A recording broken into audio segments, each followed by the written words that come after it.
Every single book which I've toppers suggested, but nothing worked for me. I was like कि नहीं होगा छोड़ देते हैं, नहीं हो रहा है तो क्या फ़ायदा इनको दोबारा पढ़ने से. I would like to thank Study IQ. I got connected to Study IQ. Study IQ ने मेरा मेंस तक मैंने साथ दिया, उसके बाद भी उन्होंने मेरा साथ नहीं छोड़ा. And I have taken this mock at Study IQ. And I would recommend Study IQ. Yes, I will definitely recommend Study IQ.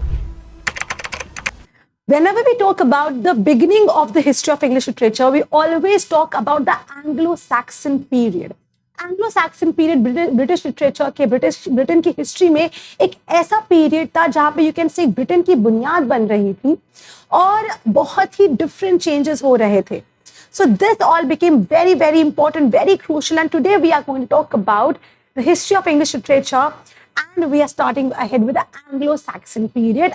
This is Dr. Anamta Rizvi, and I will be going ahead with a very important series जो कि आज से शुरू होने वाला है. हम लोग Anglo-Saxon के बारे में बात करेंगे. तो जितने भी मेरे स्टूडेंट्स हैं जो इंग्लिश लिटरेचर को ऑप्शन लिया है, they will get a very good glimpse of the entire history of English literature. छोटे-छोटे lectures होंगे 10-15 मिनट के, so that in very limited time you guys can get maximum knowledge and very good meaty points to write in your question and answers. Also, this is very good for general studies के papers के लिए भी, because to know the entire history of English literature is also to know the socio-political situation जो कि England में थी, Britain में थी उस समय. तो उस वक्त को लेकर अभी तक आपको इसके वर्ल्ड लिटरेचर के बारे में, वर्ल्ड हिस्ट्री के बारे में बहुत पता चलता है. तो yes, this video is very crucial for everyone out there. Let's go ahead with this. So the Anglo-Saxon period and its literature, हम लोग धीरे-धीरे इसके दूसरी चीजें aspects पढ़ेंगे and so on. Let's go ahead with this. Historical background के बारे में जब हम बात करें guys, so of the Anglo-Saxon period, that is spans 450 to 1066 AD. तो ये इसका time period है. Always remember कि कभी भी time period के बारे में पूछा जाए, इसका fixed time period है. 1066 में इसको इसलिए मार्क करते हैं क्योंकि नॉर्मन कॉन्क्वेस्ट हुआ था. नॉर्मन कॉन्क्वेस्ट एक बैटल हुआ था एंड यहाँ पे उस बैटल में नॉर्मन्स का जीत हुई थी एंड यहाँ पे इस तरह से नॉर्मन कॉन्क्वेस्ट हुआ था. ओके, सो ये 450 से लेकर 1066 तक है. This began with the migration of Anglo Saxon Jutes to Britain. अब ये बहुत इंटरेस्टिंग है गाइस. रोमन एम्पायर के जितने भी सोल्जर्स थे ना, धीरे धीरे जा रहे थे. 3 ट्राइब जो कि वेरियस पार्ट्स ऑफ यूरोप से आई थी, एंगल्स, सैक्सन, जूट्स, ये सब एज ट्राइब्स आके ब्रिटेन में रहने लगे. इनके अपने कल्चर्स थे, इनकी अपनी भाषा थी, इनके अपने तौर तरीके थे, बट ये सब साथ में मिलके रहने लगे. जूट्स एक जगह पे चले गए, एंगल्स एक जगह पे, सैक्सन्स एक जगह पे, लेकिन they still were together because they were living in Britain. Now, this was marked by constant warfare, tribal society, and war ethos. Now, if you're talking about 5th century, guys, so you can yourself imagine कि कितना different situation होगी.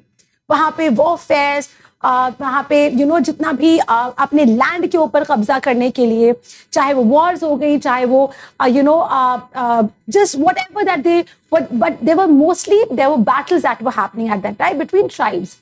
This ends with the Norman conquest in 1066. तो ये जो पूरा period है ये 1066 में खत्म हो गया था. ये हमारा हो गया था हिस्टोरिकल बैकग्राउंड. अब हम लोग इसको और एलिमेंट्स देखते हैं. So the most important is language and evolution. Do you think that 5th century में यही इंग्लिश बोली जा रही थी जो हम लोग बोलते हैं? बिल्कुल नहीं. A very different, absolutely different language. अगर आप उसको देखो, अगर आप जो टेक्स्ट लिखेंगे, जैसे Beowulf है and Wanderer है, Seafarer, इनके टेक्स्ट अगर आप देखोगे समझ में भी नहीं आएगा कि क्या लिखा है. ओके, इसके लिए ट्रांसक्रिप्टर्स हैं, ट्रांसलेटर्स होते हैं, बहुत पढ़ाई करनी पड़ती है, आर्काइवल डिगिंग्स करनी पड़ती है. Then you got to know what sort of language is being written. But yes, again the foundation was English. But ये जो हम लोग spoken English अभी हमारी, that's very different. So what was the language and evolution of English there? It was Old English. Old English derived from Germanic dialects, because ये जितनी भी tribes थी ये जर्मनी से भी आई थी, स्वीडन से आई थी, हर जगह से आई थी. सो जर्मैनिक डायलेक्ट्स बहुत यूज किया जाता था इनमें. Strong use of inflections, large synthetic language. 4 dialects, 4 dialects थी जो कि बोली जाती थी. Northumbrian, Mercian, West Saxon and Kentish. These are the 4 dialects जो कि बोला जाता था, जो कि बाद में मिक्स होके इंग्लिश हो गई. Now West Saxon became literary standard, लेकिन वेस्ट सैक्सन आगे आ गया और वेस्ट सैक्सन एक लिटरेरी स्टैंडर्ड बन गया. सो उस जमाने पे यही डायलेक्ट था, यही लैंग्वेज थी जो बहुत ही ज्यादा इस्तेमाल हो रही थी. Influence of pagan and Christian traditions. Now remember one more thing, guys. इस टाइम पे पेगन आइडियाज बहुत प्रेवलेंट थे. Pagan ideas was like idol worship, nature worship, all these ideas are prevalent. Christianity जो धीरे धीरे यूरोप में बढ़ रही थी वो धीरे धीरे ब्रिटेन में आ रही थी, तो ऑफ कोर्स क्रिश्चियन एलिमेंट्स भी हम देखेंगे.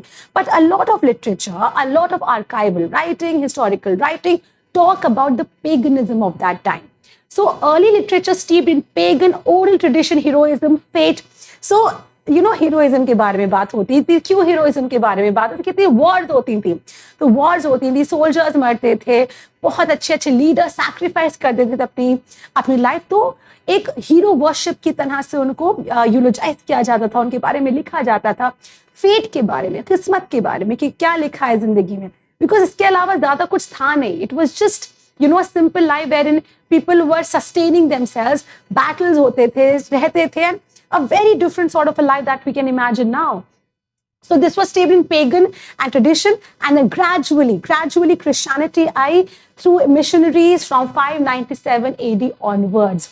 Okay, इसी टाइम पे बहुत काफी मोनोथीस्टिक रिलीजन्स अगर हम लोग देखें तो वो चल रहे थे. एंड 597 AD में अराउंड 500 years के बाद धीरे धीरे और क्रिश्चियनिटी का रुझाव हुआ, मिशनरीज आए एंड यहाँ पे क्रिश्चियनिटी स्प्रेड हुई. Blend of pagan fatalism and Christian moral vision, ये हम लोग अक्सर देखते हैं इनके लिटरेचर में इस पीरियड के टाइम पे. Then moving ahead we have features of Anglo Saxon poetry. अगर हम बात करें लिटरेचर का, तो डू यू थिंक नॉवल और ड्रामा सबसे पहले आया था? No, it was poetry. Poetry सबसे पहले आई थी, and interestingly it was oral tradition. लिखने का कोई कॉन्सेप्ट नहीं था, पेपर इतना अवेलेबल नहीं था, प्रिंटिंग प्रेस का तो नामो निशान भी नहीं था. So it was oral tradition जहां पे लोग पोएम्स लिखते थे, याद करते थे, वो पास ऑन करते थे अपनी जनरेशन्स को. सो बहुत रिच ओरल ट्रेडिशन हमने लूज कर दिया क्योंकि वो ओरली बेस्ड थे. लेकिन कुछ टेक्स्ट अभी भी रिकॉर्डेड है, अभी भी ब्रिटिश म्यूजियम लाइब्रेरीज में है and all that. So alliterative word structure, no rhyme but strong rhythm. So alliteration is basically जैसे कॉन्सोनेंट्स का जब रेपिटेशन होता है, जैसे Peter power pick the pepper pickle pepper. Okay, so ये alliterative वर्ड्स ऐसे होते थे.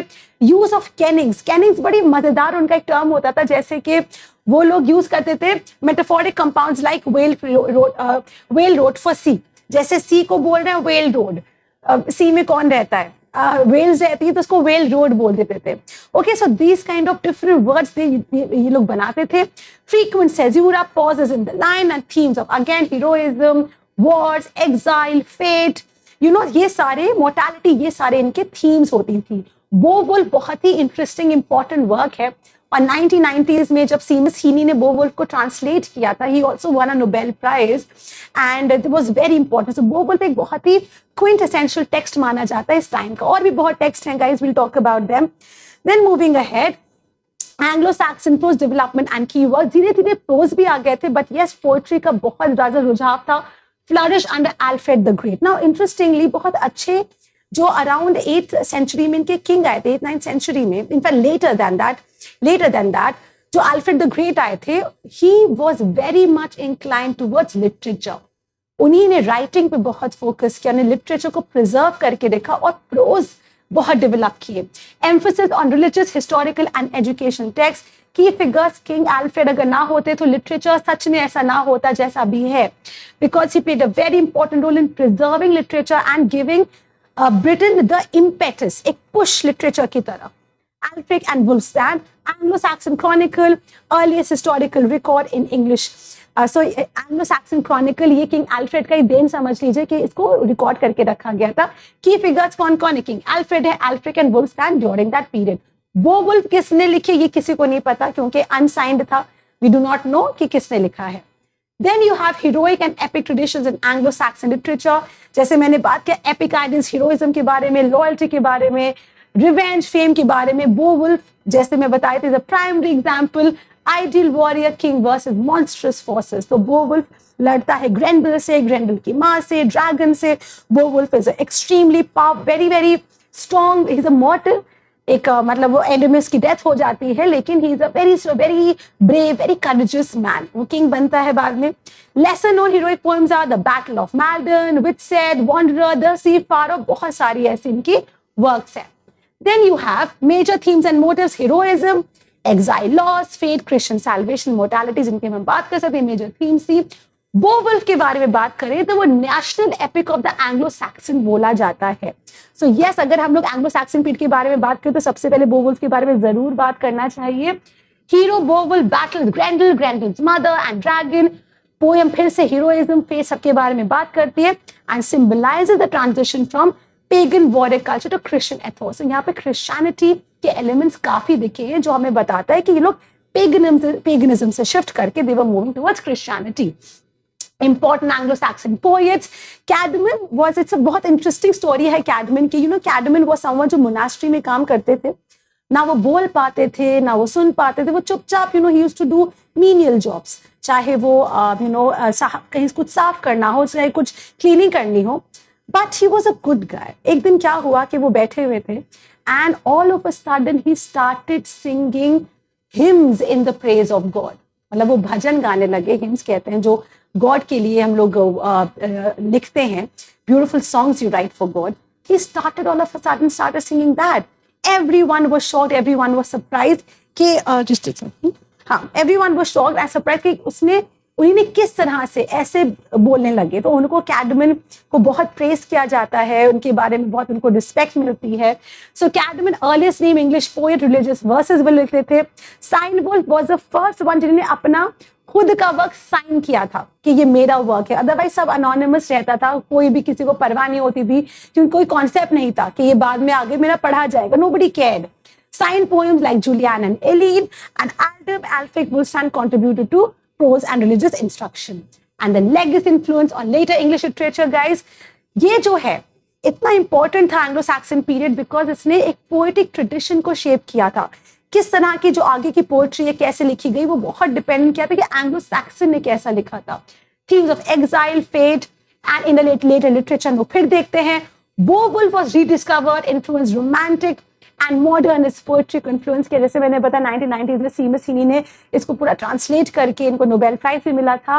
And this help establishing vernacular English literature as a serious medium. Okay, तो धीरे धीरे बाद में हम लोग कल पढ़ेंगे कि मिडिल इंग्लिश पीरियड में कैसा रहा, किस तरह का हुआ एंड कैसा लिटरेचर आया, कौन से थीमेटिक कंसर्न्स आए थे, कौन से मोटिव्स यूज होते थे and what all other writers were writing और किस तरह से ऑल राइटर्स इमर्ज हुए। So this was a very short video giving you on an introduction of the history of English literature. ऐसे में और वीडियोज लाऊंगी, very informative, very interesting but very concise and precise, so that एक holistic idea भी मिले।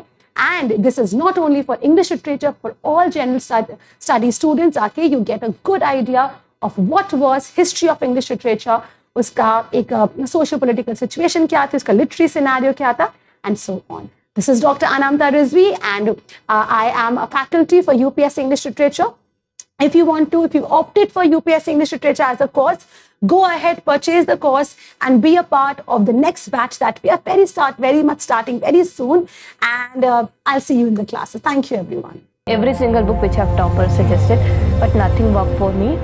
I was like कि नहीं होगा छोड़ देते हैं, नहीं हो रहा है तो क्या फ़ायदा इनको दोबारा पढ़ने से।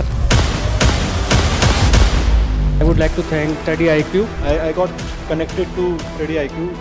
स्टडी IQ ने मेरा मेंस तक मैंने साथ दिया, उसके बाद भी उन्होंने मेरा साथ नहीं छोड़ा। And I have taken this mock at Study IQ and I would recommend Study IQ. Yes, I will definitely recommend Study IQ.